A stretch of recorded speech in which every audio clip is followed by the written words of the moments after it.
Sonnet 116 has always been known as maybe Shakespeare's greatest sonnet. There are others that are more famous, like Shall I Compare Thee to a Summer's Day? And then others have personal favorites like myself, but this seems to be the sonnet that is kind of the apex of Shakespeare's career, in that it's the sonnet of true love. It's very interesting structurally, in terms of the way it moves rhetorically. We're looking at it because of its use of metaphor, but we're of course going to look at other poetic devices along the way. It does have a very difficult beginning, and the language is so compressed in other parts of the poem that it's kind of a dense poem to get through, but most people find it pretty glorious once we started examining it. I often tell my students a story to understand this poem. We're all used to the television show where two people are about to get married and the priest says something like, "If anybody here has just cause for why these two should not be bound in holy matrimony, speak now or forever hold your peace." And of course, in television shows, somebody raises their hand and stands up and says, "He's her sister," or something like that. That's the reason they can't get married. This poem actually begins that way. It begins with something we'll talk about later, which is an enjambed line, which means there's no punctuation at the end of the line, and so you're not even supposed to breathe, really. You're supposed to continue to read the whole line, and that's pretty unusual for Shakespeare, who likes to do the opposite of an enjambed line, which is, in his poetry at least, which is an in-stopped line. That makes the musicality of the rhyme hit a little bit harder. So the first little statement of the poem is kind of difficult. It says, "Let me not to the marriage of true minds admit impediments." In other words, we can say, do not let me admit impediments to the marriage of true minds. Now, an impediment is an obstacle. So he's saying, don't let me be an obstacle to two people getting in love. So I often imagine this sonnet is like Shakespeare standing up at a wedding with two people about to get married, and he's about to give them a lecture about love because he doesn't want them to get married unless they're really in love. So that's why this poem is often thought of as the poem of true love, because it's describing what true love is. And Shakespeare kind of does it with like a push-pull kind of turn, in terms of he tells us what love is not, and then he'll tell us what love is. So let's take a look at the structure of the poem. We open with that strange little intro. You know, it's kind of a difficult beginning. But then he just says what is not love. Love is not love. It's not love if it's like this. So we see that the poem divides up into a quatrain, in which he says what love is not.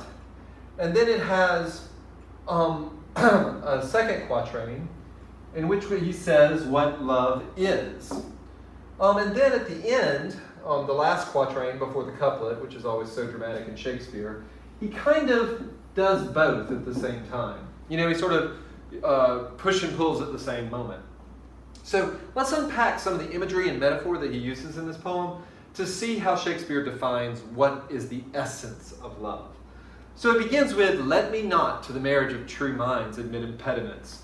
Love is not love, which alters when it alteration finds, or bends with the remover to remove."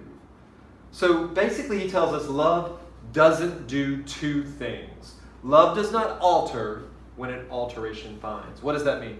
Well, it means that you need to think of the object of your affection.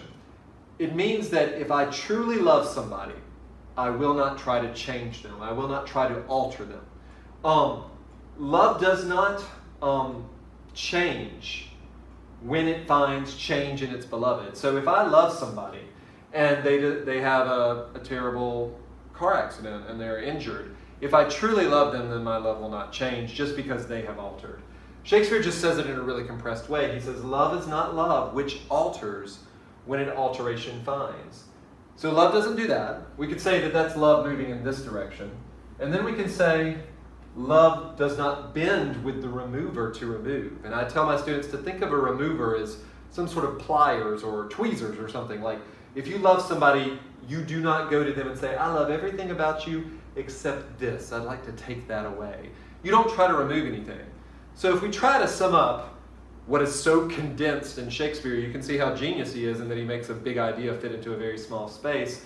It says, love does not try to change the object of its affection, nor does love change when the object of its affection changes. So those are two things love doesn't do. So he tells us basically what I call the non-definition of love. This is not love. And then we have that good old O, which is an exclamation. He says, oh no. He's getting a little heightened in his rhetoric. Oh no. It, and the it here, of course, is love. It is an ever-fixed mark that looks on tempest and is never shaken. It is the star to every wandering bark, whose worth's unknown, although his height be taken.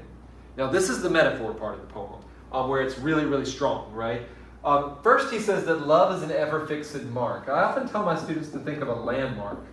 And I often actually move beyond that and say, think of a lighthouse. A lighthouse is there to guide ships, from striking the shore in a bad storm. It's a light that they know to avoid in some ways. But here he says that love is a landmark that looks on tempest and is never shaken. In other words, love is not fair weather. When tempests come, and that's a metaphor for bad times in life, when tempest comes, love is not shaken by that. It does not change just because the object of your affection is going through a bad time. And then the most maybe striking metaphor is love is a star, which almost seems cliche, but Shakespeare says it is the star to every wandering bark. A wandering bark, of course, is a boat that's lost. And Shakespeare lived in a time without radar and technology, and literally men would use, or sailors would use sextants, which was an instrument, something like this, that kind of measured like a protractor, the location of stars in the sky. And the sailor or the captain would look through it almost like a telescope and measure where stars are. And that's important. Shakespeare's like coming up with an image of love being a star, and then we have to know something about how you measure stars in order to get the rest of the image. But he says love is a star. It guides me. It's fixed. It does not change. You can see that the idea of love being unchanging and love being eternal is kind of what the essence of love is. At least the love that most of us want. So he says, it is the star to every wandering bark, whose worth's unknown, although its height be taken. The sailor measures the height of the star to know exactly where he is, because of course the stars move at night. But the worth of the star is priceless. We can't measure the star's value. We can measure its height, though. So he's saying love is, beyond rubies and pearls in some ways. So look at how the poem's moved. It says, let me not get in the way of two people wanting to get in love, but let me tell you what love is and what love is not. Love is not this. Love is this. And then notice he immediately goes back to what it's not. This is where I say he's doing both things at once. Love's not time's fool, though rosy lips and cheeks within his bending sickle's compass come. This has always been my favorite part of the poem. But the word fool can often mean victim in Shakespeare. It can mean baby too. It's a lot of different words. But he basically says that love is not the victim of time. And here we have their classic image of time of the Grim Reaper, right? He has his sickle, and he is going to mow you down like the Grim Reaper in the Black Death. And Shakespeare acknowledges, this is kind of interesting in our 5 great Renaissance subjects, that beauty is subject to time. And there's nothing we can do to really stop its predations of beauty. Because he acknowledges that rosy lips and cheeks, they do fall within the compass, within the range, within the area of time's bending sickle. He says it sort of fancily, so it rhymes and it fits the rhythm and it's kind of compressed. But he says, rosy lips and cheeks, yes. Time will mow them down. But that doesn't make love time's fool, because even if rosy lips and cheeks fade away, if the love is real, the object of your affection has changed, but yours hasn't changed. You love that person even if they're not as beautiful as they were when they were 22. So he says what love is not, and then he says what love does. Love alters not with his brief hours and weeks, but bears it out even to the edge of doom. So we have 2 times contrasting here. Notice the diction here, which is kind of scornful, brief hours and weeks.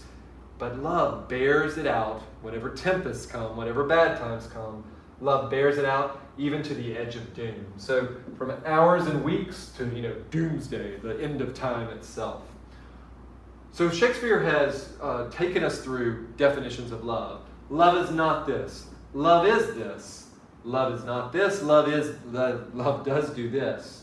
But what does he do in the, if there's a volta here, there's sort of like lots of little mini moves in the poem, but if there's a volta, it might be here in the last 2 lines. Shakespeare says, if what I have said be error about love, if this be error, and you can prove it about me, and upon me prove that I'm wrong, I never writ, nor no man ever loved. And of course, Shakespeare wrote, 39 plays, 130 sonnets, 2 epic poems. I mean, obviously he's written. So he's kind of saying, and you can take that to the bank. And that's the truth, Ruth. I asked my students to paraphrase this once, and they said, or my name's not Bill Shakespeare. And I was like, that's it. He's saying, what I have said is absolutely true. But to go back to our idea of metaphor, this poem is built around the idea of unchangeability and eternalness. And he uses the image of a star as a major metaphor, I think, in the poem. And then minor metaphors like a tempest means bad times. We are compared to a wandering bark, and love is the star that guides us. This poem is more lyrical than narrative. So when we ask where does it begin and where does it end, it begins with a request to allow him to speak on the nature of love, and it ends with an assertion of the power of love and what he said is true. The most important word in the poem, I mean, it depends on how you're feeling, but I think I would go with star. Or I don't know, I might just go with proved or loved, since those are the sort of final couplet of there. What's the purpose of this poem? The purpose of the poem is to define love, and to explain what love isn't and what love is. Kind of abstract, but yet brought down to earth by the use of metaphors where we can understand it better. And remember, that's what we need to know about metaphors, is that metaphors mean to carry over. It takes an abstraction like God and says God is a shepherd, and we understand something about the nature of God based on what we know about shepherds. So one of Shakespeare's greatest poems, I think.